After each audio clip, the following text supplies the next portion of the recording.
Bonjour et bienvenue sur ma chaîne. Nouvelle présentation du couteau homemade et étui homemade forcément. J'ai déjà fait une vidéo dessus. Et ça c'est la nouvelle présentation en fin de compte, transformation. Au début c'était un étui en PVC, qui l'est toujours d'ailleurs. Il y avait de la paracorde autour. Et en guise de anse comme ça, c'était la corde du PVC. Donc ici ça a été réalisé avec du PVC de 40 ou de 50, je sais plus. Donc percé comme je l'avais signalé la première fois. Et donc j'ai mis la paracorde et j'ai rajouté des pièces de cuir. Plus un support pour le fire steel et un support pour mettre un briquet. Donc voilà ce que ça donne en gros. Voilà. C'est quand même beaucoup plus joli que c'était au départ, quoi. Donc là c'est une paracorde qui fait à peu près 1 mètre, hein, tressée de façon à pouvoir le mettre autour de la cuisse éventuellement. Il y a cette petite pièce de cuir que j'ai fabriquée parce que bon, le briquet forcément s'enlève. Voilà, donc ça fait l'empreinte du briquet en fin de compte, hein. Voilà, de façon à pouvoir avoir un briquet à portée de main. Donc c'est simple, hein, quand même, ça a été moulé et donc j'ai mis des vis un peu spéciales. Il y a quand même une bonne épaisseur, mais bon voilà, ça permet d'avoir un briquet éventuellement pour allumer le feu ou même pour allumer sa cigarette tout bonnement. Voilà, donc là c'est le fire steel. J'ai enlevé la cordelette et j'ai quand même laissé le grattoir parce que le dos de la lame n'est pas encore à 90 degrés. Donc pour gratter le fire steel c'est pas évident, hein. Donc voilà, on voit quand même un peu de plus près. Ça se loge parfaitement et ça se sécurise tout aussi facilement. Voilà. Ensuite, vu que j'avais un morceau de cuir, j'ai fixé aussi sur l'arrière. Donc tout ça, ça prend une bonne épaisseur, hein. Ces vis là font quand même 2 cm de longueur. Et j'ai dû rajouter éventuellement un petit morceau de cuir, une épaisseur, pour dire que ça tombe bien, quoi. Enfin même 2 épaisseurs, non, une épaisseur.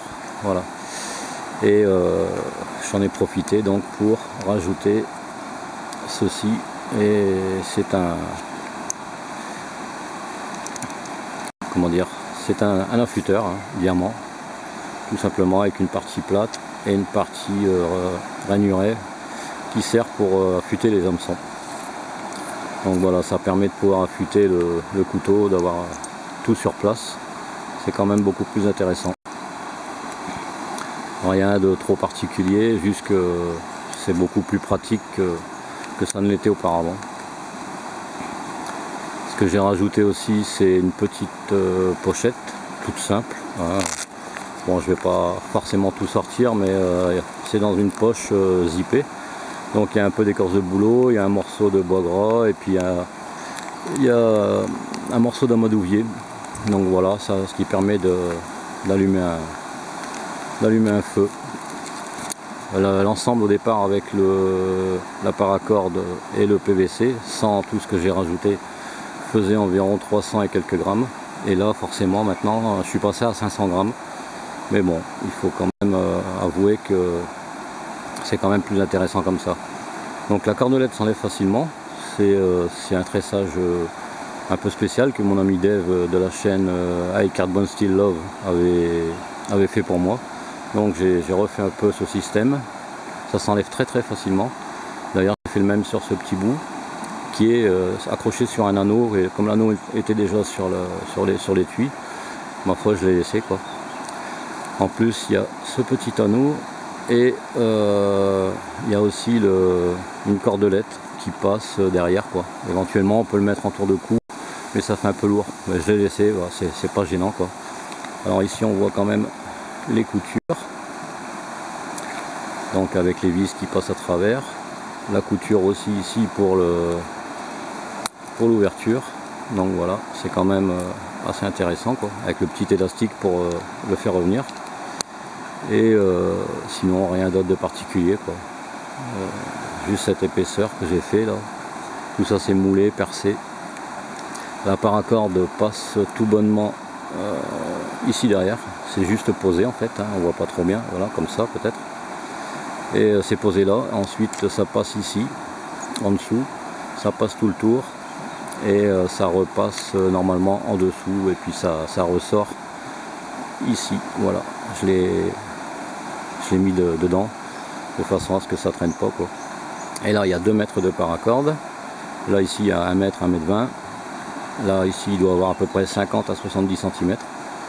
Donc toujours possibilité d'avoir un morceau de paracorde avec soi. Et une chute qui me restait avec une capsule de canette, hein, qui sert pour éventuellement tendre, pour bloquer la ficelle. Il y a à peu près 50 cm, ça paraît pas, mais il y a 50 cm quand même. Donc voilà, ça c'est la petite réalisation, hein, ça se porte comme ça. Donc le briquet est vers le bas, qui évite justement d'avoir les doigts qui appuient dessus pour éviter que le gaz s'échappe. Et puis voilà, c'est tout simple, hein. Donc le couteau c'est toujours pareil, c'était fait avec une feuille de boucher, donc transformé en couteau. Bah, les dimensions à l'occasion, j'en ai parlé dans la première vidéo. Si toutefois c'est pas le cas, si c'est un oubli, je remettrai dans la description certaines caractéristiques. Et puis voilà, c'est tout simple, hein. Donc c'est quand même quelque chose qui coupe, qui fonctionne, ça sert juste pour bâtonner, voilà, pour plein de choses au cas où. Et voilà, donc ici ce sera la version 2.0, et je pense qu'elle restera comme ça, hein. Disons que quand le dos de la lame sera limé à 90 degrés, j'enlèverai ce grattoir, hein. Mais bon, pour l'instant ça gêne pas, c'est pas un obstacle. Donc voilà pour la petite présentation, j'espère que ça vous plaira, parce que bon, c'est quand même beaucoup plus joli que la première version, et certainement plus intéressant, quoi. Voilà, ça donne ça, ce qui est quand même pas mal, quoi. Éventuellement j'essaierai de rajouter quelques photos, mais je suis pas un spécialiste en informatique et en montage vidéo, hein. Chez moi c'est du one shot, c'est plus facile, hein. Donc voilà pour la petite description. Je pense qu'il n'y a pas grand chose à rajouter dessus, hein. Les pièces de cuir, ça m'a pris un certain temps, il faut tout calculer. Pour mouler le PVC, parce que l'ami Jack de la chaîne, ça doit être Rando Survie, m'avait demandé si je pouvais faire une vidéo sur le moulage du PVC, mais bon, c'est pas évident, et comme j'ai pas non plus d'étui en prévision, je pourrais pas le faire. Mais je pense que le PVC c'est un peu plus délicat, un peu plus difficile, parce que ça refroidit vite, que le Kydex, hein. Le Kydex se travaille beaucoup mieux, je pense. Donc voilà, mais avec un peu de patience et puis un peu de bonne volonté, on y arrive, quoi. Donc voilà, j'en dirai pas plus. D'autres vidéos suivront. D'ailleurs j'ai des vidéos à faire sur des réchauds fait maison qui suivront par la suite. Donc voilà, si toutefois je peux donner d'autres explications, si vous voulez en savoir plus et donner votre avis, c'est en bas dans les commentaires. Voilà, merci à tous, bonne continuation, profitez bien du beau temps, sortez et bonnes vacances. Allez, bye bye.